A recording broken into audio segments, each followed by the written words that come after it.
ஓம் பூர்ணமத பூர்ணமிதம் பூர்ணாத் பூர்ணமுதச்யதே பூர்ணஸ்ய பூர்ணமாதாய பூர்ணமேவாவசிஷ்யதே. ஓம் சாந்தி சாந்தி சாந்தி.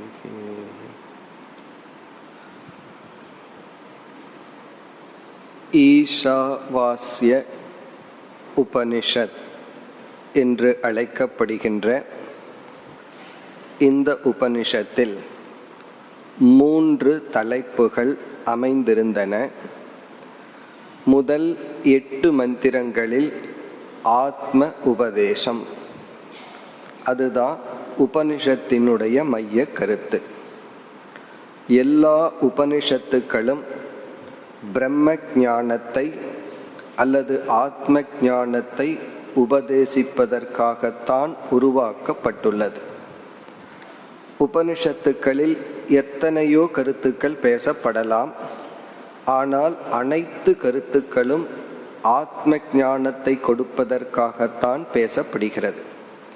அந்த உபதேசம் முதல் பகுதியில் வந்தது. பிறகு அடுத்த பகுதியில் 9வது மந்திரத்திலிருந்து 14வது மந்திரம் வரை ஒரு விதமான வேதிக் மெடிடேஷன், அதாவது வேதத்தில் சொல்லப்படுகின்ற தியானத்தை பற்றிய சில கருத்துக்களை பார்த்தோம். அதனுடைய சாராம்சம், தியானம் மட்டும் சிலர் செய்கின்றார்கள், சிலர் உடல் ரீதியாக செயலில் மட்டும் ஈடுபடுகின்றார்கள்.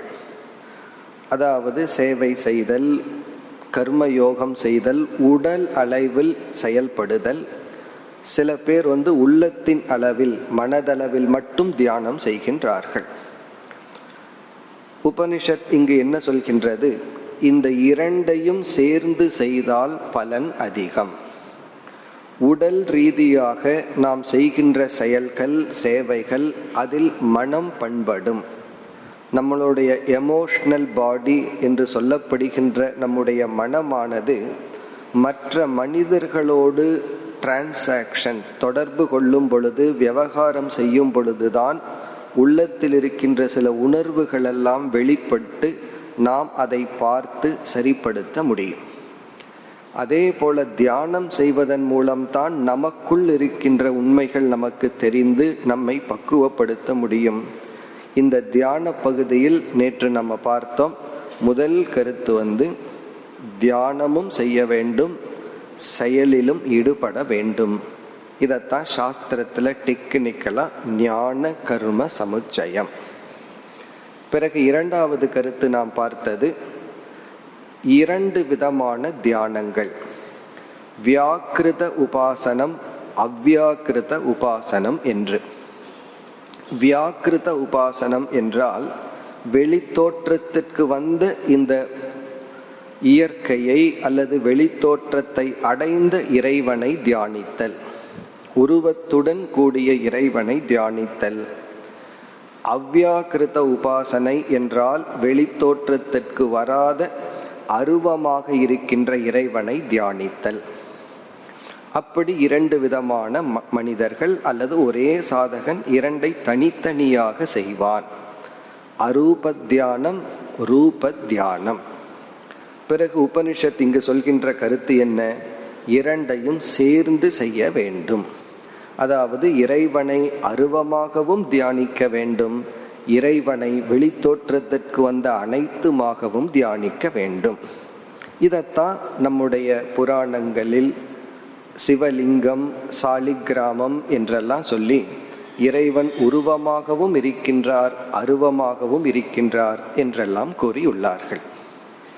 இனி இந்த உபனிஷத்தினுடைய இறுதி கருத்து 15வது ஸ்லோகத்திலிருந்து 18வது ஸ்லோகம் வரை பிரார்த்தனை, இறைவனிடத்தில் வேண்டுதல் விடுத்தல், வழிபடுதல். மிக அழகான பிரார்த்தனைகள் வர உள்ளது. முதல்ல சுருக்கமா பிரார்த்தனையை பற்றி ஒரு சில கருத்துக்களை பார்த்துட்டு இந்த மந்திரங்கள் யாரிடம் என்ன எதை பிரார்த்திக்கின்றது என்று பார்ப்போம். பிரார்த்தனை, இறைவனிடம் வேண்டுதல், விடுத்தல், வழிபடுதல் என்பது நாம தவறாக புரிந்து கொண்டது. நாம அடைய இருக்கின்ற இலக்குக்கு வேறு விதமான ஒரு சாதனை என்று நினைக்கின்றோம். அதாவது ஒரு இலக்கை நம்ம வச்சிடறோம், இதுதான் என்னுடைய கோல், இதை நான் அடையணும். ஒரு உதாரணம் எடுத்துட்டோம்னா, ஒரு மாணவன் நான் இவ்வளவு பர்சன்டேஜ் எடுத்து பாஸ் பண்ணணும்னு அவனுடைய லட்சியத்தை வச்சிருக்கான். இப்போ இவனுடைய சாத்தியம் இவ்வளவு படித்து முடிக்கணும், இவ்வளவு தூரம் நான் பர்சன்டேஜ் எடுக்கணும்னு இருந்தால் அதற்கு சாதனை என்ன? அதற்கு சாதனை தியானம் பண்ணுறதோ, கிரிவலம் வர்றதோ, அல்லது ஆசனம் பண்ணுறதோ அல்ல. அந்த லட்சியத்திற்கு சாதனை படிக்கிறது தான். படிக்கிறது தான் அவனுடைய எடுத்துக்கொண்ட சாத்தியத்திற்கு சாதனை. அப்போ இதில் ப்ரே பண்ணுறது, பிரார்த்தனை பண்ணுறதுன்னா என்ன? நம்ம பலர் என்ன நினச்சிக்கிறோம், நாம் எடுத்துக்கொண்ட சாத்தியத்திற்கு சாதனையாக பிரார்த்தனையை நினச்சிக்கிறோம். நான் பிரார்த்தனை பண்ணிட்டா போதும், சாத்தியத்தை அடைஞ்சிடலாம். ஆனால் சாஸ்திரம் பிரார்த்தனையை அப்படி சொல்லவில்லை. நீ என்ன சாதனை செஞ்சா சாத்தியத்தை அடைவாயோ, அந்த சாதனைக்கு துணை புரிகின்ற இனியொரு சாதனை தான் பிரார்த்தனை. பிரார்த்தனை, இறைவனிடம் வேண்டுதல் என்பது நம்முடைய லட்சியத்திற்கு என்ன ஒரு மீன்ஸ் சாதனையை பின்பற்றமோ அதுக்கு ரீப்ளேஸ்மெண்ட்னு நினைக்கிறோம். அது தவறு. இது அடிஷன். சாதனையுடன் சேர்த்து கொள்வது பிரார்த்தனையே தவிர, பிரார்த்தனை நாம் செய்ய வேண்டிய சாதனையை நீக்குவது அல்ல. இதை தவறா சில பேர் புரிஞ்சுட்டு தான் பிரார்த்தனை பண்ணா மட்டும் போதுமா அப்படின்னு கேட்பார்கள். அல்லது சில பேர் பிரார்த்தனை பண்ணுனா போதும்னு முடிவு செய்வார்கள். இது ரெண்டும் தவறு. நம்ம எந்த ஒரு இலக்கை எடுத்துட்டோமோ அதற்குரிய சாதனையை பண்ணணும். அந்த சாதனையினுடைய அடிஷன், அதனுடைய சேர்க்கை தான் பிரார்த்தனை. இப்போ இந்த பிரார்த்தனையுடன் அந்த சாதனையை பண்ணணும். உண்மையிலேயே இந்த பிரார்த்தனைங்கிறது அந்த சாதனையை முழுமையாக செய்ய வைக்க உதவும் ஒரு சாதனை. ஒரு சாதனையை பண்ணி சாத்தியத்தை அடைவோம், அந்த சாதனைக்கு உதவி செய்வது தான் பிரார்த்தனை. இப்போ நம்ம பிரார்த்தனையை நம்ம எப்படி புரிந்து கொள்ள வேண்டும்? சாதனையினுடைய ரீப்ளேஸ்மெண்ட் பிரார்த்தனை அல்ல, சாதனையினுடைய அடிஷன் தான் பிரார்த்தனை. நம்ம என்ன லட்சியத்துக்காக என்ன செய்யணுமோ அதோடு பிரார்த்தனை செய்ய வேண்டும். பிறகு பிரார்த்தனை எப்படி ஒரு அடிஷன் ஆகுது? அதோடு சேர்த்து ஏன் பிரார்த்தனையை செய்ய வேண்டும் என்றால், பிரார்த்தனை என்பது ஒரு புதிய செயல். இது ஒரு புதிய கர்மம். எந்த ஒரு கர்மத்திற்கும் பலன் உண்டு. எந்த ஒரு செயலுக்கும் விளைவு வராமல் போகாது. பிரார்த்தனைங்கிறது நம்ம ஒரு புதிய செயலை உருவாக்குகின்றோம், அதற்கு தகுந்த பலன் கண்டிப்பாக இருக்கும். பிறகு இனி ஒரு முக்கியமான நியதி ஒன்று உள்ளது. அந்த நியதி என்னவென்றால், யதா பாவயதி தத் பவதி. இது வேதாந்த சாஸ்திரத்திலே மட்டுமல்ல, மனோதத்துவ சாஸ்திரத்திலேயும் ஒரு பெரிய மாற்ற முடியாத ஒரு நியதி, ஒரு லா. யதா பாவயதி ததா பவதி என்றால், நீ எதை தொடர்ந்து எண்ணிக்கொண்டே இருக்கின்றாயோ அதையே நீ அடைவாய், அதுவாகவே நீ மாறி விடுவாய். நம்ம எதை தொடர்ந்து நினைச்சிட்டு இருக்கிறோமோ, அபியாசம் பண்றோமோ, நம்மை அறியாமல் அதுவாக நாம் மாறி விடுவோம். இந்த பிரார்த்தனை அப்படிங்கிறது ஒரு விதமான அபியாசம். நம்ம எதை நம்ம அடைய விரும்புகிறோமோ அதைய ரிமைண்டர், அதைய ஞாபகப்படுத்துறது தான் பிரார்த்தனை. இப்போ பிரார்த்தனையில் நம்ம ஒரு புதிய கர்மத்தை செய்கின்றோம், அதனால் புதிய புண்ணியத்தை அடைகின்றோம், பாபத்தை நீக்குகின்றோம், தடைகளை நீக்குகின்றோம். பிறகு அந்த லட்சியத்தையும் அந்த சாதனையையும் தொடர்ந்து நினைக்க பிரார்த்தனை தான் ஒரு மார்க்கம். இந்த பிரார்த்தனை எத்தனையோ விதத்தில் பயன்படும். எத்தனையோ விதமான பிரார்த்தனைகள் உள்ளது. இப்பொழுது உபனிஷத்தில் எப்படிப்பட்ட பிரார்த்தனைகள் வந்துள்ளது என்று பார்ப்போம். இப்போ இந்த முகவுரையுடன் இந்த 4 மந்திரங்களுமே மிக அழகான ஒரு பிரார்த்தனை. 15வது மந்திரம். ஹிரண்மயேன பாத்ரேன சத்யஸ்யாபிகிதம் முகம் தத்துவம் பூஷன்னபாவ்ருணு சத்ய தர்மாய திருஷ்டயே. இந்த பிரார்த்தனை சூரிய தேவனை குறித்து, சூரியன் கிட்ட நம்ம மேற்கொள்கின்ற பிரார்த்தனை. இந்த 15, 16 இந்த 2 மந்திரங்களும் சூரிய தேவனிடம் ஒரு சாதகன் வேண்டுதல் விடுக்கின்றான். இந்த சூரிய தேவன் இருக்காரே, அவர் அறிவுக்கும் ஆற்றலுக்கும் அதிஷ்டான தேவதை. நம்ம வாழ்க்கையில இந்த 2 வேண்டும். ஒன்று அறிவு, அந்த அறிவை செயல்படுத்த ஆற்றல். சூரியனிடத்துல 2 அம்சங்கள் இருக்கு. ஒன்று லைட், லைட்டுங்கிற பிரின்சிபிள் ஒளி. அது அறிவை ரெப்ரசன்ட் பண்ணுது. ஏன்னா லைட் அப்படிங்கிறதுனுடைய தத்துவமே என்ன? எதனால் நம்ம ஒரு பொருளை பற்றிய அறிவு அடைய முடியுதோ அதுதான் லைட். லைட் அறிவுக்கு துணை புரிகின்றது. சூரியன் இடத்துல இனி ஒன்று இருக்கு, உஷ்ணம். அதன் இடத்துல இருக்கிற சக்தி. சூரியன் லைட்டை மட்டும் கொடுத்து இந்த பூமிக்கு உதவி செய்யவில்லை, அது எனர்ஜியையும் கொடுக்குது. சூரியன் ஒரு பாடி ஆஃப் எனர்ஜின்னு சொல்றோம். இந்த உலகத்துக்கு சூரியன் லைட்டை கொடுக்கறது போல எனர்ஜியும் கொடுக்குது. ஸ்தாவரங்களுக்கெல்லாம் சக்தி எங்கிருந்து கிடைக்குது? சூரியனிடமிருந்து கிடைக்கின்றது. அந்த எனர்ஜிங்கிறது ஆற்றல். இப்ப நமக்கு வாழ்க்கையில எதை அடைய வேண்டும் என்றால் இந்த 2ம் சமமாக போதிய அளவு நமக்கு இருக்க வேண்டும். ஏதோ ஒன்று மட்டும் இருந்தா நம்ம வாழ்க்கையில எதையும் அடைய முடியாது. ஆகவே அறிவுக்கும் ஆற்றலுக்கும் ஆதாரமாக இருக்கின்ற சூரிய தேவனிடம் இங்கு ஒரு மாணவன் பிரார்த்தனை செய்கின்றான். என்ன பிரார்த்தனை செய்கின்றான்? ஹிரண்மயேன பாத்ரேன சத்யஸ்ய அபிஹிதம் முகம். ஹிரண்யம் என்றால் தங்கம், கோல்டு. ஹிரண்மயேன பாத்ரேன என்றால் தங்கத்தை போன்ற வர்ணத்தை உடைய ஒரு பாத்திரத்தினால், அதாவது பாத்திரம்னா கவர் பண்றது, ஒரு பாத்திரத்தினால், பாத்திரம்னா கவரிங், அதாவது மறைப்பினால், சத்யஸ்ய முகம் அபிஹிதம், உண்மை பொருளான இறைவனுடைய வாயிலானது மூடப்பட்டுள்ளது. இங்க பாத்திரம்னு சொன்னா ஒரு கதவுன்னு புரிஞ்சுக்குவோம். இப்ப பகவான் ஒரு ரூம்குள்ள இருக்கார். அந்த ரூம்குள்ள இருக்கிற பகவான் சத்தியம் அப்படின்னு சொன்னா அவருடைய அறைக்குள் செல்ல ஒரு கதவு இருக்கு. அந்த கதவு எப்படிப்பட்டதா? ஹிரண்மயேன பாத்திரேன. இங்க பாத்திரம்னு சொன்னாவே அதற்குள்ள ஒரு பொருளை போட்டு மறைச்சு வைக்கிறோம். இப்ப பாத்திரத்துக்குள்ள உணவு பதார்த்தத்தை போட்டு அதை மூடி வைக்கிறோம்.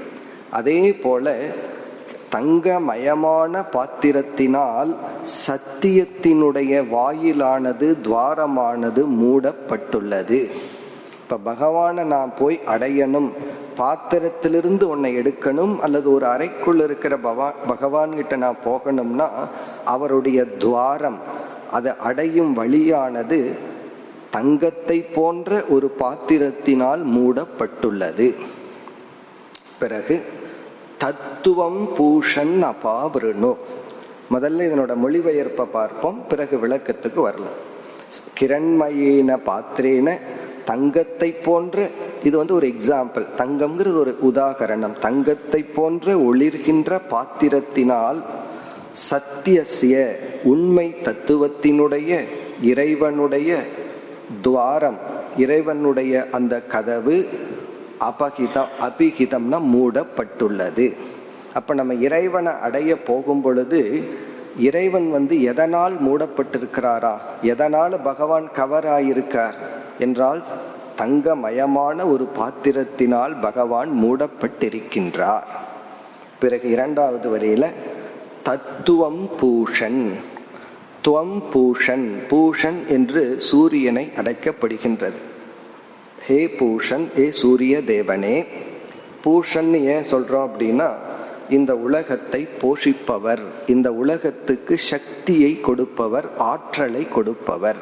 இந்த உலகத்துக்கு சக்தியை கொடுக்கின்ற சூரிய தேவன் இறைவா, துவம் நீங்கள் அபாவிரணு, அதை நீங்கள் நீக்குவீர்களாக. அந்த தங்கத்தை போன்ற பாத்திரத்தினால் இறைவன் மறைக்கப்பட்டுள்ளான், அந்த மறைப்பை அபாவிரணுனா நீக்குவீர்களாக. அதாவது கதவை திறந்து விடுங்க, அல்லது பாத்திரத்தில் இருக்கிற அந்த இறைவனை பார்க்கும் வண்ணம் அதை நீக்கி காட்டுங்கள். யாருக்கு? இந்த இடத்துல பிரார்த்தனை செய்கின்ற சிஷ்யன் கூறுகின்றான், சத்திய தர்மாய திருஷ்டயே. திருஷ்டயேன பார்ப்பதற்காக, இறைவனை புரிந்து கொள்வதற்காக, இறைவனை பார்ப்பதற்காக நீங்கள் அபாவரணு திறந்து கொள்ளுங்கள். ஏன்னா அந்த இறைவன் தங்கமயமான பாத்திரத்தினால் மூடப்பட்டிருக்கின்றார். அப்படிப்பட்ட இறைவனை திருஷ்டையே நான் பார்ப்பதற்காக சூரிய தேவனே நீங்கள் திறந்து விடுங்கள். யாருக்காக? சிஷ்யன் தன்னை பற்றி கூறுகின்றான். அதாவது பல சமயங்கள்ல நாம நம்மையே அறிமுகப்படுத்த வேண்டிய சூழ்நிலை இருக்கு. அப்படி இங்கு சூரிய தேவனிடம் பிரார்த்தனை செய்கின்ற மாணவன் தன்னை அறிமுகப்படுத்துகின்றான். இப்படிப்பட்ட எனக்கு நீங்கள் திறந்து விடுங்கள். இது செல்ஃப் இன்ட்ரோடக்ஷன், தன்னையே அறிமுகப்படுத்தி கொள்ளுதல். ஒரு கம்பெனிக்கு போனோம் அப்படின்னா, வேலைக்கு போனோம் அப்படின்னா என்ன அவர்கள் எதிர்பார்ப்பார்கள்? நம்மையே நம்ம அறிமுகப்படுத்த ஒரு பெரிய பிரசியூம்னு சொல்றோம், அல்லது பயோடேட்டான்னு சொல்றோம். அது என்னன்னா, நான் இப்படிப்பட்டவன், இவ்வளவு படிச்சிருக்கிறேன், எனக்கு இவ்வளவு ஆர்வம் இருக்கு, இவ்வளவு ஸ்கில் இருக்கு, உங்க கம்பெனியில எனக்கு வேலை கொடுங்கன்னு சொல்லி அந்த நம்மைய பற்றி அறிமுகப்படுத்தும் பொழுது அந்த கம்பெனியில நம்மைய பற்றி எப்படி பிரசன்ட் பண்றோம்? உங்களுடைய இந்த தொழிற்சாலையில் வேலை செய்ய எனக்கு தகுதி இருக்கின்றது என்று அறிமுகப்படுத்துறோம். நம்மளுடைய தகுதிகளை கொடுத்து ஆகவே எனக்கு வேலை கொடுங்கன்னு சொல்றோம். அதே போல இங்க சிஷ்யன் மாணவன் பிரார்த்தனை செய்பவன் சூரிய தேவனிடம் எதை வேண்டும்னு கேட்கிறான்? இறைவன் சத்தியத்தினுடைய, சத்தியம்ங்கிற சொல் இறை தத்துவத்தை குறிக்கின்றது. அந்த இறை தத்துவத்தை நான் அடைய விரும்புறேன். ஆனா அந்த இறை தத்துவத்தை அடைய போனா அங்க தங்கத்தை போல ஒரு பாத்திரத்தினால இறைவன் மூடி இருக்கார். அதை நீங்க திறந்து விடுங்க.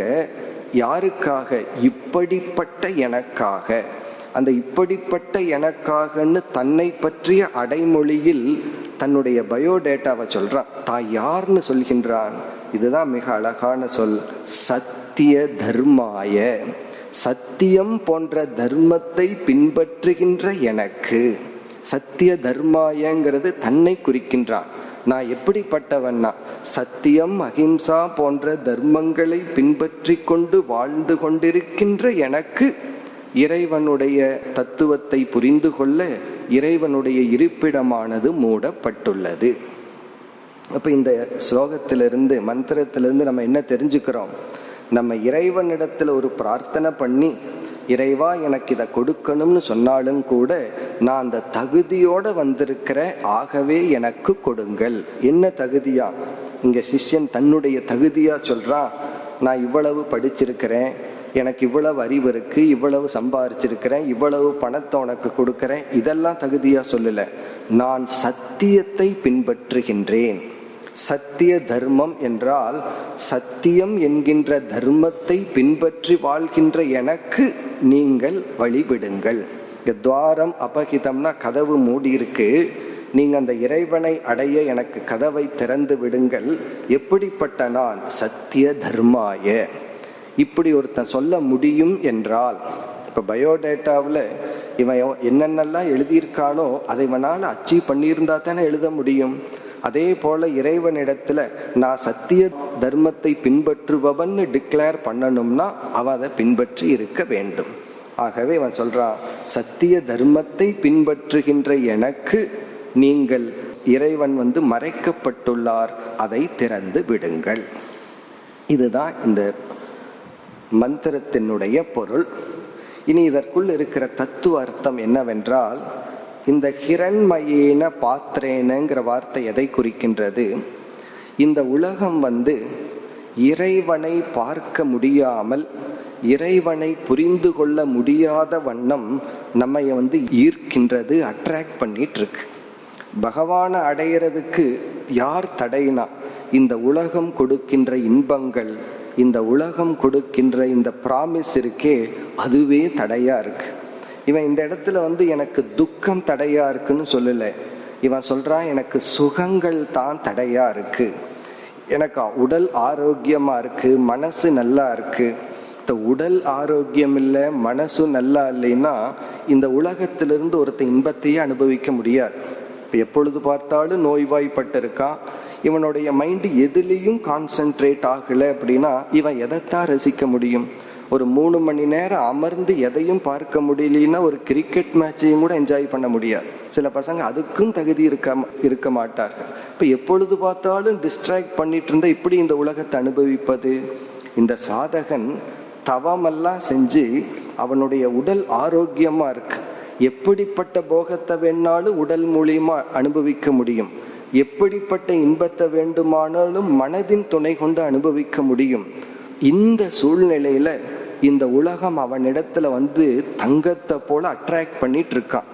இவனுடைய உடலும் மனதும் ஆரோக்கியம் அடைந்த உடனே பகவான் வர்றதுக்கு முன்னாடி உலகம் நிக்குதான், அதுக்கு பின்னாடி தான் பகவான் நிக்கிறாராம். தங்கத்தை போல ஒவ்வொரு இன்பங்களும் முன்னாடி நின்று என்ன செய்கின்றதா, தன்னை ஈர்க்கின்றது. என்ன போகத்திலும் இன்பத்திலும் அனித்தியமான இந்த உலகத்திலும் ஈர்க்கின்றது. முன்ன தேவர்களை நான் வணங்கி கொண்டிருந்தேன், இப்ப தேவர்கள் எல்லாம் என்னை வணங்குகின்றார்கள். அவர்கள் அந்த லோகத்துக்கு என்னை அழைத்து இந்த சுகத்தை நீ அனுபவி அனுபவி என்று கொடுக்கின்றார்கள். ஒரு அம்மா ஒருத்தர் இருந்தார்கள். அவர்களுக்கு கோபம் வர்றது, திட்டுறது, பொறாமப்படுறது, எல்லா கெட்ட குணம் இருந்தது. அதனால வீட்டில் இருக்கிறவங்க எல்லாம் அவர்களை வெறுத்தார்கள். திடீர்னு ஏதோ ஞானோதயம் வந்தது, அவர்களுடைய குணம் மாற்றம் நடந்தது. அதான் வேதாந்தத்துக்கு குணம் மாற்றம் நடந்த உடனே எல்லாருமே அவர்களுக்கு அன்பு செலுத்த ஆரம்பிச்சிட்டாங்க. பிறகு அவர்கள் கூறிய கருத்து என்ன, அவர்கள் வெறுத்து கொண்டிருக்கும் பொழுது ஓரளவுக்கு என்ன கிளாஸுக்கு வர முடிஞ்சது, சாஸ்திரம் படிக்க முடிஞ்சது, எல்லாம் என்னை விரும்ப ஆரம்பிச்சு எனக்கு அன்பை செலுத்தும் பொழுது அதை விட்டுட்டு வர்றது அதை விட கஷ்டமா இருக்குன்னு சொன்னார்கள். இப்ப இதே தான் இங்கு சொல்லப்படுது. இவன் என்ன சொல்றான், நான் தர்மத்தை பின்பற்றி இந்த உலகமே என்னை நோக்கி வந்துட்டு இருக்கு, என்னால் அதை உதறி தள்ள முடியவில்லை, அதுக்கு சக்தியை கொடுங்கள். இப்ப இந்த மந்திரத்தினுடைய மைய கருத்து என்னன்னா, இறைவா எனக்கு வைராகியத்தை கொடுங்கள். இந்த உலகத்துல கஷ்டமானது என்ன தெரியுமோ, வைராகியத்தை அடைவது. இந்த வைராகியத்தை ஒன்றுமே இல்லாதப்ப அடைஞ்சிடலாம், எல்லாம் இருக்கும் பொழுது அடையணும்.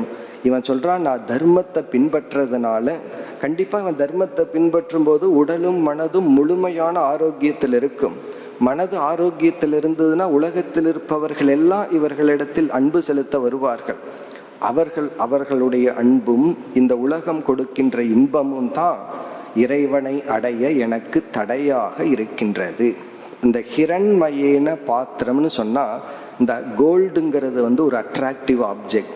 அப்படி இந்த உலகம் அட்ராக்ட் பண்ணிட்டு இறைவனை அடைய முடியாமல் தடைப்பட்டு இருக்கின்றது. ஆகவே சூரிய தேவனாகிய நீங்கள் எனக்கு சக்தியை கொடுங்கள், மேலும் அறிவை கொடுங்கள், ஆகவே நான் இறைவனை அடைவேனாக. இப்ப மீண்டும் இந்த மந்திரத்தை பார்த்தா, ஹிரண்மயேன பாத்திரேன சத்தியஸ்ய முகம் அபிஹிதம். இங்க பிரம்மத்துக்கு கொடுக்கிற சொல் சத்தியம். சத்தியத்தினுடைய முகம்னா வழி, துவாரம் மூடப்பட்டுள்ளது. ஹே பூஷன், சூரிய தேவனே, அபாவருணு, நீங்கள் அதை நீக்குவீர்களாக. சத்திய தர்மாய, சத்தியத்தை பின்பற்றுகின்ற எனக்கு திருஷ்டையே, பார்ப்பதற்காக. இப்ப இந்த மந்திரத்தினுடைய சாராம்சம், நான் தகுதியை உடையவன், நான் தர்மப்படி வாழ்பவன், சத்தியத்தை பின்பற்றுபவன்.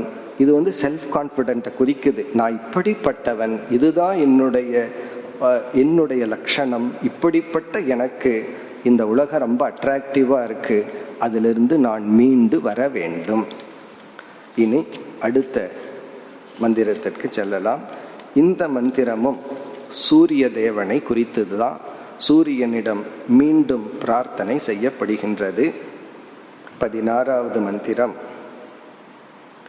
பூஷன் ஏகர்ஷே யம சூர்ய பிராஜாபத்ய வியூக ரஷ்மீன் சமூக தேஜோ யத்தே ரூபம் கல்யாணதமம் தத்தே பஷ்யாமி யோசாவசௌ புருஷக சோகமஸ்மி. இதுவும் மிக அழகான மந்திரம், அழகான பிரார்த்தனை. இந்த மாதிரி பிரார்த்தனையெல்லாம் தியானமாகவும் நம்ம செய்யலாம். இப்போ தியானத்தில் அமர்றோம், ஏதோ ஒரு விஷயத்தை மட்டும் நினைச்சிட்டு இருக்கிறது கொஞ்ச நேரத்தில் மனசுக்கு ஒரு அலுப்பு தட்டிரும், கஷ்டமாயிரும். அப்போ மைண்டுக்கு வேற எண்ணங்கள் தேவைப்படும். அந்த நேரத்தில் நம்ம என்ன பண்ணணும்னா, வேற எதையாவது நினைச்சோம்னா தியானத்திலிருந்து ரொம்ப தூரம் போயிடுவோம். அப்போ நம்ம என்ன பண்ணணும், நமக்கு பிடித்த சில பிரார்த்தனைகளை கொண்டு வந்து மனசில் அதை சொல்லிகிட்டே இருக்கணும். அப்போ மைண்டு கொஞ்சம் ரிலாக்ஸ் ஆகிக்கு. பிறகு மீண்டும் நாம ஜபமோ வேற எதை நம்ம தியானிச்சுட்டு இருக்கிறோமோ அதை தொடரலாம். அப்படி இந்த பிரார்த்தனையில் இதை செய்யும் பொழுதுதான் அந்த பிரார்த்தனையே உறுதி பெறும். அப்படிப்பட்ட பிரார்த்தனைகள் தான் இப்போ நம்ம பார்க்க போகிற 4 மந்திரங்களும். இங்கு சூரிய தேவனை பல சொற்களால் இங்கு சிஷ்யன் அழைக்கின்றான், பிரார்த்தனை செய்கின்ற மாணவன் அழைக்கின்றான். பூஷன், ஏகர்ஷே, யம, சூரிய, பிராஜாபத்ய, இத்தனை சொற்களும் சூரியனை அட்ரஸ் பண்றது, சூரியனை அழைக்கின்ற சொற்கள். இதுலேயே ரொம்ப ஒரு அழகான கருத்து இருக்கு. இப்போ ஒருத்தரிடம் போறோம், அவர்கிட்ட இருந்து நம்ம கொஞ்சம் பணத்தை வாங்கணும் அப்படிங்கிற எண்ணம் இருந்ததுன்னா நம்ம உடனே என்ன பண்ணுவோம், உங்களுக்கு என்ன இவ்வளவு சொத்து இருக்கு, அது இருக்கு, நல்ல மனசு இருக்கு அப்படின்னு சொல்லுவோம். அப்படி சொல்றதுலேருந்து என்ன அர்த்தம்னா, கொஞ்ச நேரத்தில் பணம் கேட்க போறேன், நீங்க கொடுக்கணும் அப்படின்னு அர்த்தம். ஒருத்தர்கிட்ட இருந்து அறிவை வாங்க போகணும், அவர்கிட்ட இருந்து ஏதாவது ஒரு இன்ஃபர்மேஷன், அறிவுன்னு சொன்னா பிஸ்னஸ்லயோ ஏதாவதுல ஒரு நாலேஜ் வாங்கணும்னா அது உண்மையிலேயே பணத்தை விட வேல்யூவானது. பணம்னா கொடுத்துட்றாரு, ஒரு டெக்னிக்கை ஒருத்தர் சொல்லி கொடுக்கணும்னா அதை வச்சு எவ்வளவு வேணாலும் சம்பாதிக்கலாம். உடனே நம்ம அவர்கிட்ட என்ன சொல்லுவோம், உங்களுக்கு இருக்கிற அறிவு, திறமை இது ரொம்ப உயர்ந்ததுன்னு புகழ்வோம். அப்போ யாரிடத்துல எதை வாங்கணுமோ அவரிடத்துல போய் என்ன பண்ணுவோம், அந்த தன்மைகளை எல்லாம் நம்ம போற்றுவோம். அதே போல சூரியனிடத்திலிருந்து இவர் எதையோ இந்த மாணவன் வாங்க விரும்புறான், சில தன்மைகளை வாங்க விரும்புறான். இப்ப சூரிய தேவனிடத்தில் இருக்கிற சில தன்மை தனக்கு வேணும்னு அந்தந்த தன்மையை வர்ணிக்கின்றான் சூரிய தேவனிடம். இப்படிப்பட்ட நீங்கள், இப்படிப்பட்ட நீங்கள், அப்படி சொல்லும் பொழுதே அந்தந்த குணமெல்லாம் எனக்கும் கொஞ்சம் வேண்டும். அப்படி ஒவ்வொரு சொல்லா பார்த்துட்டோம் அப்படின்னா அந்த சொல் ஏதோ சும்மா சூரிய தேவனை பிரைஸ் பண்ற மாதிரி வர்ணிக்கிற மாதிரி இருக்கு. ஆனா ஒவ்வொரு வர்ணனையிலும் இவன் என்ன நினைக்கிறான், அந்த அம்சத்தை தான் வாங்கி கொள்ளணும்னு நினைக்கிறான். இப்போ ஒருத்தர் இருக்கார், அவர்கிட்ட அறிவும் இருக்கு, பணமும் இருக்கு. அவருடைய அறிவை விரும்புறவன் அவர்கிட்ட போய் அவர் பணத்தை பத்தியே பேச மாட்டான், சொத்தை பத்தியே பேச மாட்டான், அறிவை பற்றி பேசுவான். ஒருத்தர் இடத்துல இருக்கிற பணத்தை விரும்புறவன் அவருடைய அறிவை பற்றியே பேச மாட்டான், அவர் பணத்தை பத்தி பேசுவான். எங்கெங்கெல்லாம் இன்வெஸ்ட் பண்ணிருக்கீங்க, எப்படி சம்பாரிச்சிங்க, இதைத்தான் பேசிட்டு வருவான். அதே போல சூரிய தேவனிடத்துல எல்லாம் இருக்கு. இந்த சிஷ்யனுக்கு எது வேணுமோ அந்த அம்சத்தை மட்டும் சூரிய தேவனிடம் பார்த்து அதைய அட்ரஸ் பண்ணி கேட்கிறான். இப்படிப்பட்ட நீங்கள் என்று சூரிய தேவனை வர்ணிச்சு இந்த மந்திரத்தின் சாராம்சம் மோக்ஷங்கிற பாதையை நோக்கி நான் போயிட்டு இருக்கேன், அதற்கு எந்த தடையும் வரக்கூடாது. அதுதான் இங்க பிரார்த்தனை. இப்ப சென்ற பிரார்த்தனை நீங்கள் அந்த இறைவனுடைய வாயில திறந்து விடணும், எனக்கு வைராகியங்கிறது தான் கொஞ்சம் கஷ்டமா இருக்கு, ஆகவே வைராகியத்தை கொடுங்கன்னு கேட்டான். இந்த இடத்துல தடைகள் வரக்கூடாது. அதாவது ஒரு நல்லதுக்கு தான் தடைகள் வரும். ஸ்ரேயாம்சி பகு விக்னானிங்கிறது மகான்களுடைய வாக்கியம். தீயதுக்கு தடையே வராது. ஒரு தீய நட்பு வேணும்னா சுலபமா கிடைச்சிரும், நல்ல நட்பு வேணும்னா கிடைக்கிறது மிக மிக கடினம். நல்லதுக்கு ஏன் தடை வருதுன்னா அது தடைன்னு பார்க்க கூடாது, நமக்கு கிடைக்கின்ற சோதனைகள். ஆகவே இவன் எனக்கு எந்த விதத்திலும் தடை விடக்கூடாது.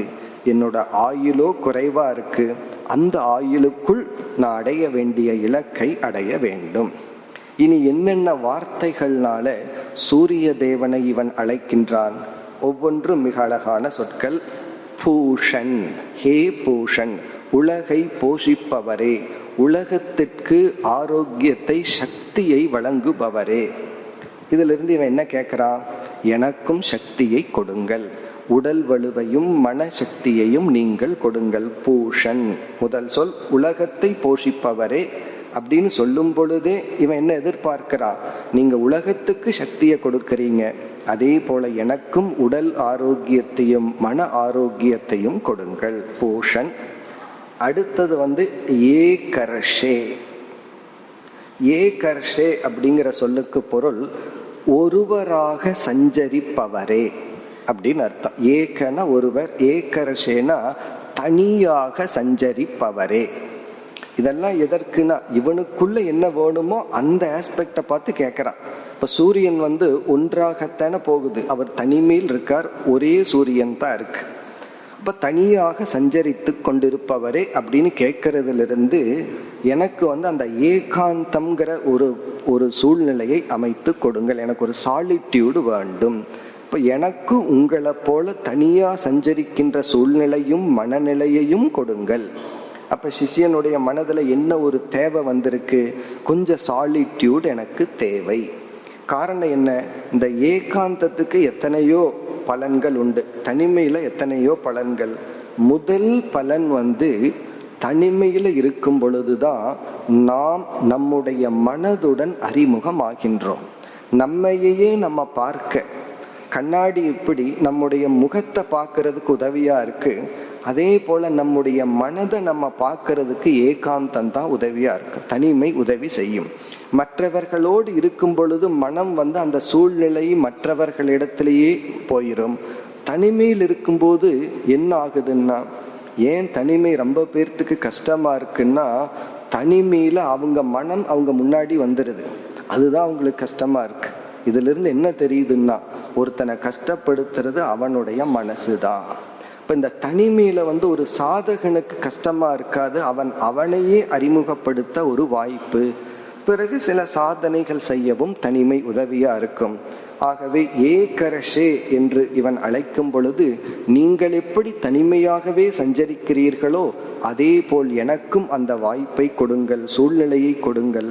சில பேர்த்துக்கு சூழ்நிலை கிடைக்குது, அதை பயன்படுத்திக்கின்ற சக்தியை நீங்கள் கொடுங்கள்.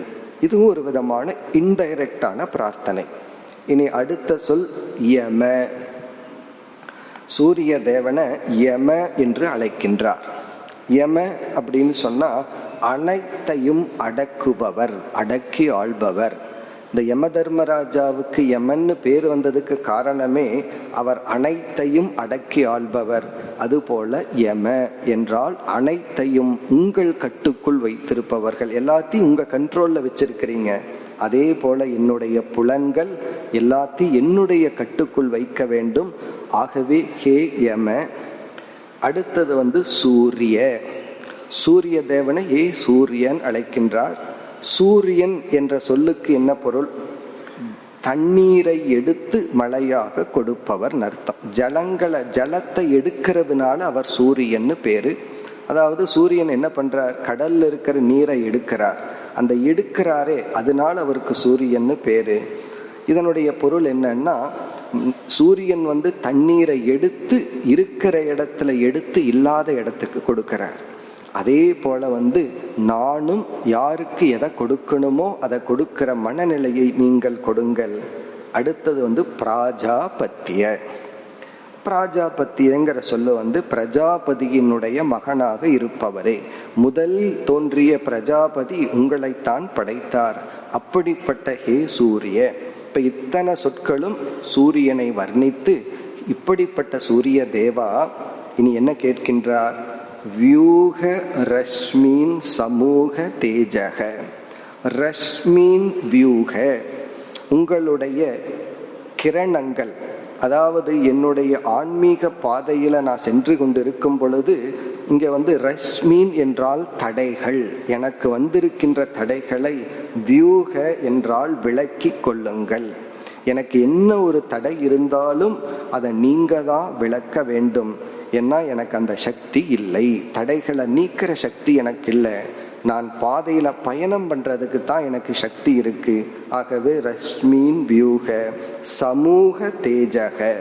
சமூக தேஜக என்றால் உங்கள் உஷ்ணத்தை என் பொருட்டு குறைத்து கொள்ளுங்கள். அப்படின்னா என்ன அர்த்தம்? எனக்கு கஷ்டத்து மேல கஷ்டத்தை கொடுத்து அந்த கஷ்டத்தினால துயரத்தினால நான் அழிந்து விடக்கூடாது. துயரம் நம்ம பக்குவப்படுத்தணுமே தவிர அது நம்மை அழிச்சிடக்கூடாது. இப்போ எக்ஸசைஸ் பண்ணும் பொழுது உடல்ல பெயின் வருது. அந்த பெயின் என்ன பண்ணுதுன்னா நம்முடைய ஆரோக்கியத்துக்கு அது உதவி செய்கின்றது. ஆனால் நோயினாலேயும் உடல் பெயின் வருது. அந்த பெயின் என்ன பண்ணுதுன்னா உடலிலுடைய உறுப்புகளினுடைய சக்தியை அது அழித்து விடுகிறது. அதனாலதான் உடல் கெட்டு பெயின் வந்துச்சுன்னா உடனே ட்ரீட்மெண்ட்டுக்கு போகணும். எக்ஸசைஸ் பண்ணும்போது வர்ற பெயினை நம்ம என்ஜாய் பண்ணணும். இப்போ நீங்கள் ரஷ்மீன் சமூக தேஜக சமூகன்னா உங்களுடைய உஷ்ணத்தினால் என்னை அழித்து விடாதீர்கள், என்னை பலகீனப்படுத்தி விடாதீர்கள். சரி, இதெல்லாம் எதற்குனா எத்தே ரூபம் கல்யாணதமம் தத்தே பஷ்யாமி. தே உங்களுடைய அனுகிரகத்தினால் உங்களுடைய கல்யாண ரூபத்தை நான் பார்க்க விரும்புகின்றேன். இங்க கல்யாண ரூபம் என்றால் உங்களுடைய உண்மை சொரூபமான பிரம்மத்தன்மையை நான் உணர விரும்புகின்றேன். நீங்களே பிரம்மஸ்வரூபமா இருக்கீங்க. உங்களிடத்தில் இருக்கின்ற மங்களமான ரூபத்தை, இங்க கல்யாண ரூபம்னா மங்களமான ரூபம், உங்களிடம் இருக்கின்ற மங்களமான ரூபத்தை தே உங்களுடைய அனுகிரகத்தினால் பஷ்யாமி நான் பார்க்க விரும்புகின்றேன். இதனுடைய பொருள் என்ன?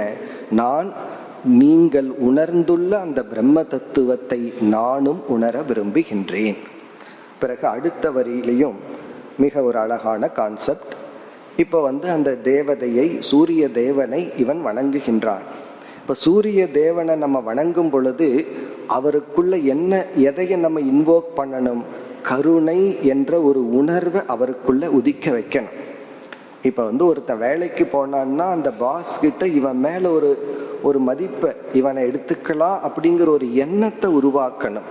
அதே போல அந்த சூரிய தேவனிடத்தில் சரி இவனுக்கு அனுகிரகம் செய்யலாம் அப்படிங்கிற ஒரு கருணையை இன்வோக் பண்ணணும். அந்த கருணையை அவன் மனசுல உருவாக்குவது எப்படி உருவாக்குவதுன்னா அதுக்கு அடுத்த பகுதியில சொல்றார், என்னை நான் எந்த அளவுக்கு நேசிக்கிறேனோ அந்த அளவுக்கு நான் உங்களையும் நேசிக்கின்றேன். அதை வேற ஃபார்ம்ல இங்கு குறிப்பிடுகின்றார். அதாவது ஒரு சிஷ்யன் செய்கின்ற தவம் என்னன்னா, குரு இந்த உலகத்துல, குருன்னா இங்க ஞானத்தை அடைந்த ஞானியானவர் இந்த உலகத்துல எதையும் செய்யணுங்கிறது இல்லை, எதையும் செய்யக்கூடாதுன்னு இல்லை. அப்போ ஒரு சிஷ்யனை தேர்ந்தெடுத்து அவனுக்கு உபதேசம் பண்றதுங்கிறது சாதாரண விஷயம் அல்ல. அப்படி ஒரு உபதேசம் பண்ணணும்னா அவருக்கு ஒரு தூண்டுதல் வேண்டும் அல்லவா? அந்த தூண்டுதல் என்ன அப்படின்னா சாஸ்திரம் சொல்லுது கருணை. இந்த கருணை தான் ஒரு ஞானி இந்த உலகத்துல செயல்பட காரணம். அஞ்ஞானிக்கு காமம், ஆசைதான் செயல்பட காரணம். இதை அச்சீவ் பண்ணணும், அதை பண்ணணுங்கிற ஆசை அஞ்ஞானியை செயல்படுத்துது, கருணை ஞானியை செயல்படுத்துகிறது. அப்போ ஒரு சிஷ்யன் என்ன பண்ணணும்னா குருக்குள்ள ஒரு குருவினிடத்தில் ஒரு கருணையை உருவாக்கணும், ஒரு அன்பை உருவாக்கணும். அதுதான் சிஷ்யனுடைய தவம். அதே போல இங்க சூரிய தேவனிடத்துல தன் மீது ஒரு அன்பை உருவாக்கணும். அதுக்கு என்ன சொல்றா? யோசாவசௌ புருஷக சோகமஸ்மி. நான் என்னை எந்த அளவுக்கு நேசிக்கிறேனோ அதே அளவுதான் உங்களையும் நேசிக்கின்றேன். நீங்கள் எனக்கு ஒரு ஜஸ்ட் ஒரு இன்ஸ்ட்ருமெண்ட் அல்ல, நீங்களும் நானும் வேறல்ல. இது அப்படியே வேதாந்தத்துல பார்த்தோம்னா ஆத்ம ஞானம் அகம் பிரம்மாஸ்மின்னு வரும். பிரார்த்தனையில வரும்போது எப்படின்னா, எந்த ஒரு தத்துவமாக நீங்கள் இருக்கின்றீர்களோ அதே தத்துவமாக நானும் இருக்கின்றேன், உங்களுடன் ஐக்கியமாக என்னை நீங்கள் காப்பாற்றுங்கள். இந்த யோசாவச புருஷக சோகமஸ்மினா உங்களுக்குள் இருக்கின்ற அதே தத்துவம் தான் எனக்குள்ள இருக்கு. நானே நீங்களாகவும் நீங்களே நானாகவும் இருக்கின்றேன். இதுக்கு டெக்னிக்கலா சாஸ்திரத்துல அகங்கிரக உபாசனை என்று சொல்வார்கள். அகங்கிரக உபாசனைன்னு சொன்னா நம்ம எந்த தேவதையை வழிபடுறோமோ அந்த தேவதையே நாம பாவித்து வழிபடுதல். இந்த இடத்துல அந்த தேவதை வேற நான் வேறுன்னு பிரிச்சுக்காம அந்த தேவதையும் நானும் ஒண்ணுதான். இப்ப எந்த சூரியனை நான் வழிபடுறனோ அந்த சூரியன் வேறு நான் வேறு அல்ல. இந்த ஒரு ஐக்கிய பாவனையுடன் இப்ப யாராவது இடத்துல ரொம்ப க்ளோஸா நம்ம சொல்லணும்னா என்ன சொல்லுவோம்? நீயே நானு, நானே நீன்னு தானே சொல்லுவோம். அதனுடைய அர்த்தம் என்னன்னா, நமக்குள்ள எந்த ஒரு வேற்றுமையும் இல்லை. உனக்கு வர்ற கஷ்டமெல்லாம் என்னுடைய கஷ்டமா பாவிக்கிறேன்னு சொல்றது போல இங்க மாணவன் என்ன சொல்றான்? உங்களை நான் என்னை போல் நேசிக்கின்றேன், உங்களை என்னை நானாகவே பார்க்கின்றேன். இப்படிப்பட்ட எனக்கு சென்ற மந்திரத்துல சத்திய தர்மாயன்னு சொன்னா, சத்தியத்தை பின்பற்றுகின்ற எனக்கு நீங்கள் அருள் புரியுங்கள்னு சொன்னா, இங்கு உங்களையே நானாக நினைக்கின்ற எனக்கு நீங்கள் அருள் புரியுங்கள், எந்த தடையும் வராமல் என்னை காப்பாற்றுங்கள். இப்ப இந்த 2 மந்திரமும் சூரிய தேவனை குறித்த மந்திரம். இனி அடுத்த 2 மந்திரம் 17, 18 இந்த 2ம் அக்னி தேவனை குறித்த மந்திரம். அக்னி தேவனை அழைத்து அவரிடம் பிரார்த்தனை செய்யப்படுகின்றது. 17வது மந்திரம்.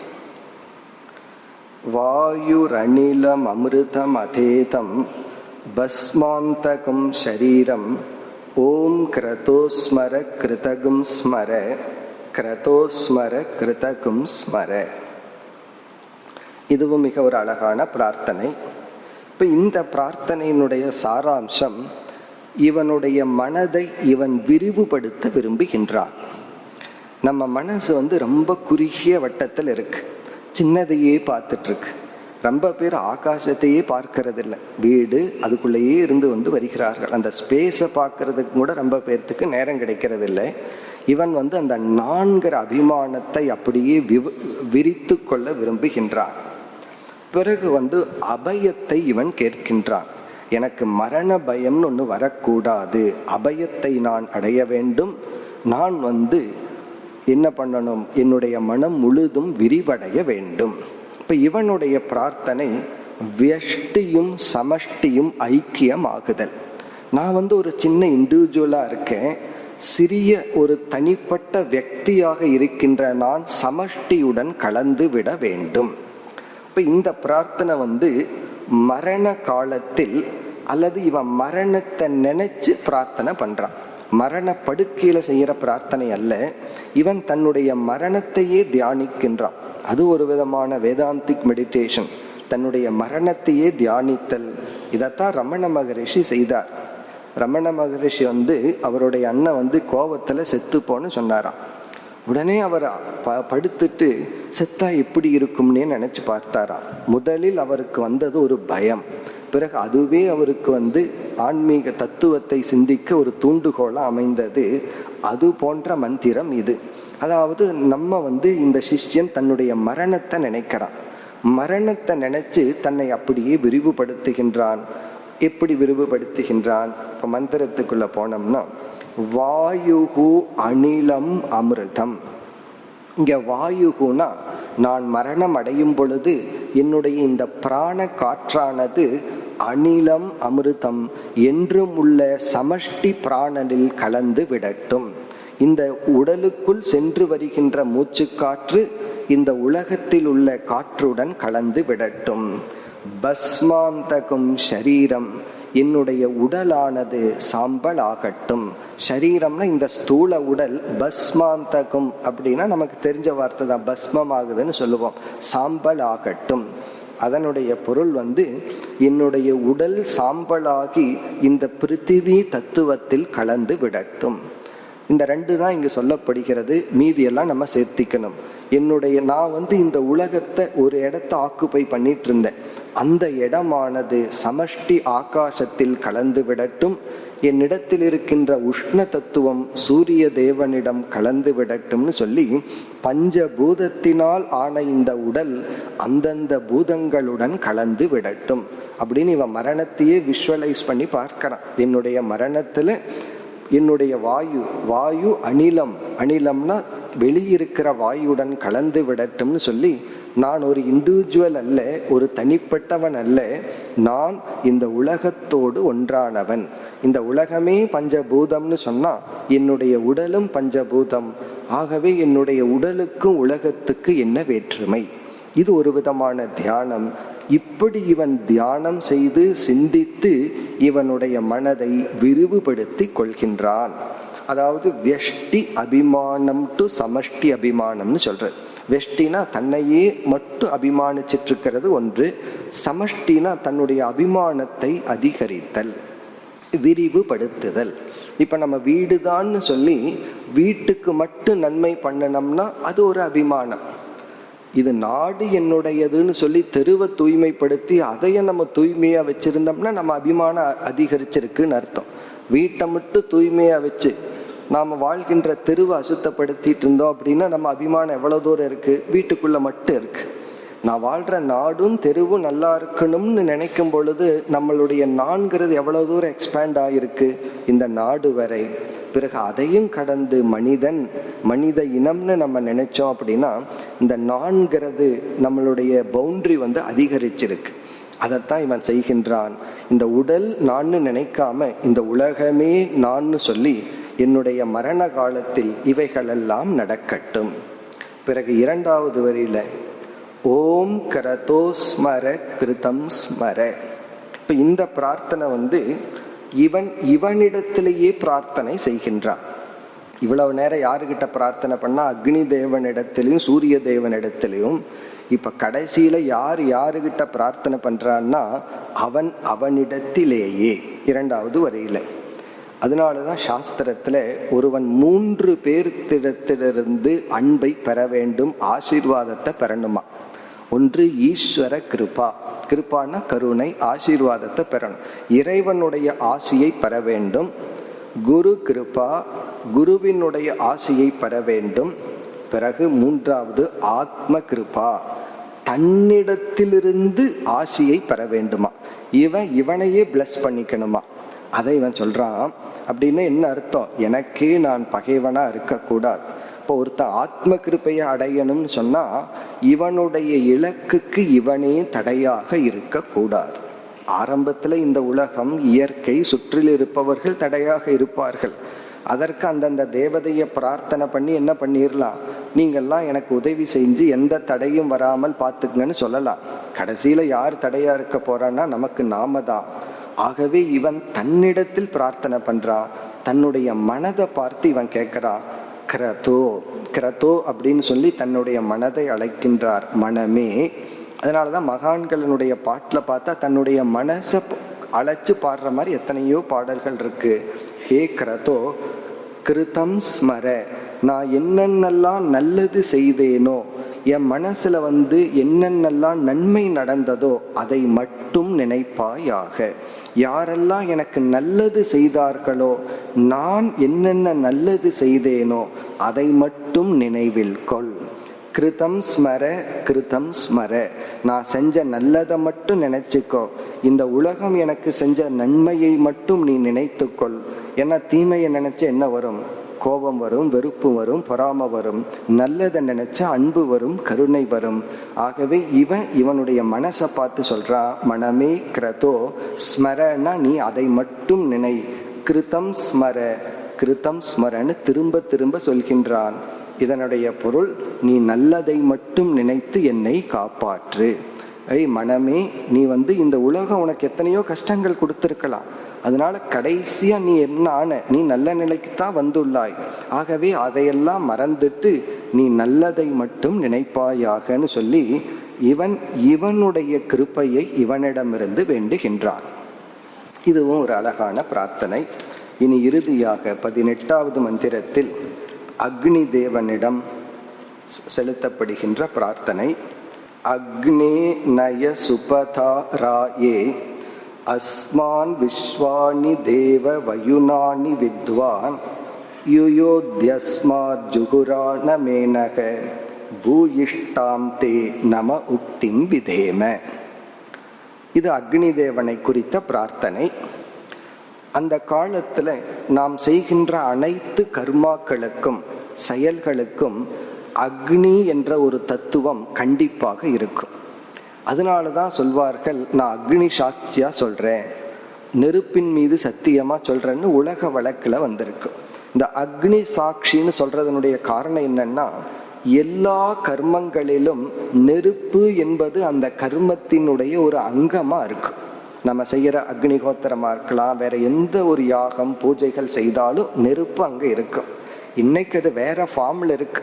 ஒரு கோயில்னு போனோம்னா அங்க தீபம் இருக்கு, தீபம் இல்லாத ஒரு கோயில் இல்லை. அப்ப அந்த தீபம்ங்கிறது நெருப்புங்கிற தத்துவம் அங்கு இருக்கு. ஆகவே நாம் செய்கின்ற அனைத்து கர்மங்களுக்கும் யார் சாட்சியா இருந்ததா? நெருப்பு சாட்சியா இருந்தது. நெருப்புங்கிறது அக்னி தேவன். ஆகவே இவன் அக்னி தேவனை பார்த்து சொல்றான், நான் செஞ்ச எல்லா தர்ம காரியத்திற்கும் நீ சாட்சியா இருந்திருக்க. ஆகவே சாட்சியாக இருந்த நீ, ஏன்னா நான் செஞ்சதெல்லாம் உனக்கு தெரியும். சில சமயங்கள்ல நம்ம நல்லது பண்ணியிருப்போம், நான் நல்லது பண்ணினது யாருக்குமே தெரியல அப்படின்னு சொல்லுவோம், யாரு கண்ணுக்கும் படல அப்படின்னு சொல்லுவோம். இப்ப இந்த சாதகன் சொல்றான், அக்னி தேவனாகிய நீ நான் செஞ்ச எல்லா நன்மையையும் பார்த்துள்ளாய். ஆகவே உன்னிடத்துல நான் பிரார்த்தனை பண்றேன், நான் ஏதாவது அதர்மம் செய்திருந்தால் அந்த பாபத்திலிருந்து எனக்கு விடுதலை கொடுப்பாயாக, பிறகு எனக்கு நன்மையை கொடுப்பாயாக. அதனாலதான் அக்னி, ஹே அக்னி தேவனே, நய என்னை அழைத்து செல். நயன என்னை நீ அழைத்து செல். சுபதா ராயே. சுபதா, பதம்னா பாதை, சுபதானா நல்ல பாதையில் என்னை அழைத்து செல். எதற்குனா ராயே, நான் இந்த உலகத்தில் உள்ள பலன்களை அனுபவிப்பதற்காக, நான் செஞ்ச கர்மத்தின் பலனை அனுபவித்து இந்த உலகத்தை முழுவதும் அனுபவித்து இறைவனை அடைவதற்காக அல்லது நற்பண்புகளை அடைவதற்காக நல்ல பாதையில் என்னை அழைத்து செல். ஏன்னா நீதான் நான் செஞ்ச எல்லா கர்மத்துக்கும் விட்னஸா சாட்சியா இருக்கின்றாய். பிறகு அஸ்மான் நய, அஸ்மான்னு சொன்னா எங்களை. இப்ப இந்த இடத்துல நம்ம புரிஞ்சுக்கணும், எல்லா சிஷ்யர்களும் சேர்ந்து பிரார்த்தனை செய்கின்றார்கள். இங்க என்னைன்னு வரவில்லை, அஸ்மான்னா எங்களை. இப்ப சிஷ்யர்களாகிய எங்களை நல்ல பாதையில் ஹே அக்னி தேவா நீ அழைத்து செல். அதாவது யாராவது ஒரு பெரியவர்கள் இருந்தா அது அவர்களுடைய நிமித்தமா நான் நல்ல பாதையில் இருப்போம். யாருமே நம்ம சுற்றி இல்லை அப்படின்னு சொன்னா நமக்கு ஒரு மெச்சூரிட்டி வந்தா நல்ல பாதையில் இருப்போம். நம்ம கண்காணிப்பவர்கள் இருந்தா தான் நம்மால தர்மப்படி செல்ல முடியும். ஆகவே நீங்கள் எங்களை கண்காணித்து எங்களை நல்ல பாதையில் அழைத்து செல்லுங்கள். பிறகு வயுனானி விஸ்வான் தேவ வித்வான். ஹே தேவ, ஹே அக்னி தேவனே, வயுனானி விஸ்வானி, நாங்கள் செய்த அனைத்து கர்மங்களையும் வித்வான் நீங்கள் அறிவீர்கள். நான் சிறு குழந்தையாயிருந்து இதுவரை நான் என்னென்னலாம் செய்தனோ அதை அனைத்தும் நீங்கள் அறிவீர்கள். இந்த உலகம் அறியாது, சில சமயம் நானே அறிய மாட்டேன், ஆனால் உங்களுக்கு தெரியும். ஆகவே அஸ்மான் ஜுகுராணம் ஏனக யுயோதி, எங்களிடத்தில் பாபத்திலிருந்து எங்களை பிரித்து விடு. ஏனம், ஏனக அப்படின்னு சொன்னா பாவம், ஜுகுராணம்னா கீழான, கீழான குணம், கீழான பாவத்தை, யுயோதி அஸ்மாத்னா எங்களிடமிருந்து விலக்கிக்கொள். எங்களுக்கு எந்த ஒரு தடை பாபம் இருந்தாலும் விலக்கிக்கொள். பிறகு இறுதியில் பூயிஷ்டாம் தே நம உக்திம் விதேம, மீண்டும் பூயிஷ்டாம்னா எகெயின் அண்ட் எகெயின், மீண்டும் மீண்டும், நம உக்திம் உங்களை நான் போற்றுகின்றேன், விதேமன்னா நான் உங்களை போற்றி போற்றி வழிபடுகின்றேன். அதாவது மீண்டும் மீண்டும் நான் உங்களை பிரார்த்தனை செய்கின்றேன். நீங்கள் சாட்சியாக உள்ளீர்கள். இருப்பினும் நான் செய்த பாபத்தை எல்லாம் நீங்க நீக்கி, அதாவது பாபம் செஞ்சிட்டேன் அப்படின்னு சொல்லி ஒரு பாவம் செஞ்சதுக்கு அப்புறம் ஒரு உணர்வு வருதே, அவேர்னஸ் வருதே, அதுவே அந்த பாபத்திலிருந்து பாதி விமோக்ஷனம் நமக்கு கிடைக்கும். பாபம் எப்போ அதிகரிக்கும்னா, செய்து கொண்டு அது பாபம்னு தெரியாமல், இல்லது தெரிஞ்சாலும் அப்படித்தான் செய்வன்னு நினைச்சா பாபம் வளரும். என்றைக்கு நம்ம அந்த பశ్చాத்தாபம் உணர்கின்றோமோ அப்பொழுதே எல்லா பாபமும் நீங்குகின்றது. அவ்விதம் எங்களை நீக்கி எங்களுடைய இலக்கில் எங்களை சேர்ப்பீர்களாக என்று இந்த கடைசி 4 மந்திரங்கள் சூரிய தேவனை குறித்து, அக்னி தேவனை குறித்து, பிறகு நம்மை குறித்து, நம்ம மனதையே பார்த்து ஒரு பிரார்த்தனை விடுக்கப்படுகிறது. இந்த பிரார்த்தனை தான் அவ்வளவு சுலபமாக அடைய முடியாத இலக்கை அடையும் சக்தியை கொடுப்பது. நம்ம அகங்கார பலத்தை வச்சுட்டு இந்த உலகத்துல எதை வேணாலும் அடையலாம். இந்த அகங்காரத்தையே நீக்கி அடையக்கூடிய பலனை அந்த அகங்காரத்தை சமர்ப்பிப்பதன் மூலமாகத்தான் கிடைக்க முடியும். ஆகவே இந்த 4 மந்திரங்கள் ஒரு முக்கியமான பிரார்த்தனைக்குரிய மந்திரங்கள், தியானத்திற்குரிய மந்திரங்கள். இத்துடன் இந்த உபனிஷத் நிறைவு பெறுகின்றது. ஈஷாவாஸ்யம் இதம் சர்வம்னு இந்த உபனிஷத் ஆரம்பித்தது. இறைவனால் இந்த உலகம் அனைத்தும் வியாபிக்கப்பட்டுள்ளது என்று கூறி, இறைவன்கிற புத்தியினால இந்த உலகத்தை நீ வியாபிப்பாயாக, உலகத்தை உலகம்னு நினைக்காம இறைவன் என்று நினைத்துக்கொள். அதுதான் இந்த உபனிஷத்தினுடைய அழகான துவக்கம். பிறகு இந்த ஞானத்தை அடைஞ்சா மட்டும் போதாது, இதில் நீ நிலை பெற வேண்டுமென்றால் தியக்தேன புஞ்சீதாகா, தியாகத்தினால் உன்னை நீ காப்பாற்றிக்கொள் என்று தியாகமானது ஞானத்தை காப்பாற்ற ஒரு உபாயமாக குறிப்பிடப்பட்டது. இது உத்தம அதிகாரிக்கு. உடனே உபனிஷத் தத்வங் அதர்வண ரிஷிகிங்கிறவர் தான் இந்த உபனிஷத்தை உபதேசித்த குரு. அவர் அடுத்த படிக்கு உன்னால ஞானத்தை அடைய முடியவில்லை என்றால் குர்வன்னேவேக கர்மாணி, கர்மங்களை செய்து கொண்டு கர்மயோகத்தில் இருந்து கொண்டு உன்னை நீ தூய்மைப்படுத்தி பிறகு ஞான யோகத்திற்கு வா என்று சொன்னார். யார் கர்மயோகத்திலும் இல்லாமல் இருக்கின்றார்களோ அவர்களை குறிச்ச அடுத்த மந்திரம் வந்தது. அதாவது அவர்கள் தங்களையே அழித்துக் கொள்பவர்கள். மனித உடலை எடுத்து மனித உடலினால் அடையக்கூடிய இலக்கை ஒருவன் அடையவில்லை என்றால் அது ஆத்மகனக, அது தற்கொலைக்கு சமம் என்று சொல்லி, யார் கர்மிகளாக அதர்மிகளாக இருக்கின்றார்களோ அவர்கள் ஒரு சரீரத்திலிருந்து இனியொரு சரீரத்திற்கு சென்று சம்சாரிகளாக இருப்பார்கள் என்று சொல்லி, பிறகு ஆத்ம தத்துவம் உபதேசிக்கப்பட்டது. ஆத்ம ஞானத்தை கொடுத்து ஞானியினுடைய ஞானம் வர்ணிக்கப்பட்டு, இந்த ஞானத்தையுடைய ஞானி தன்னையே எல்லாரிடத்திலும் எல்லா உயிரினங்களையும் தன்னிடத்திலும் பார்க்கின்றான் என்று சொல்லி, ஞான பலன் கோ மோக கஷோக, அவனுக்கு ஏது மோகம் ஏது சோகம் என்றெல்லாம் கூறி, பிறகு தியானத்தை பற்றிய கருத்தை கூறி பிரார்த்தனையுடன் இந்த உபனிஷத் நிறைவு பெற்றது. நாமும் நிறைவு செய்வோம். ஓம் பூர்ணமத பூர்ணமிதம் பூர்ணாத் பூர்ணமுதச்யதே பூர்ணஸ்ய பூர்ணமாதாய பூர்ணமேவாவசிஷ்யதே. ஓம் சாந்தி சாந்தி சாந்தி.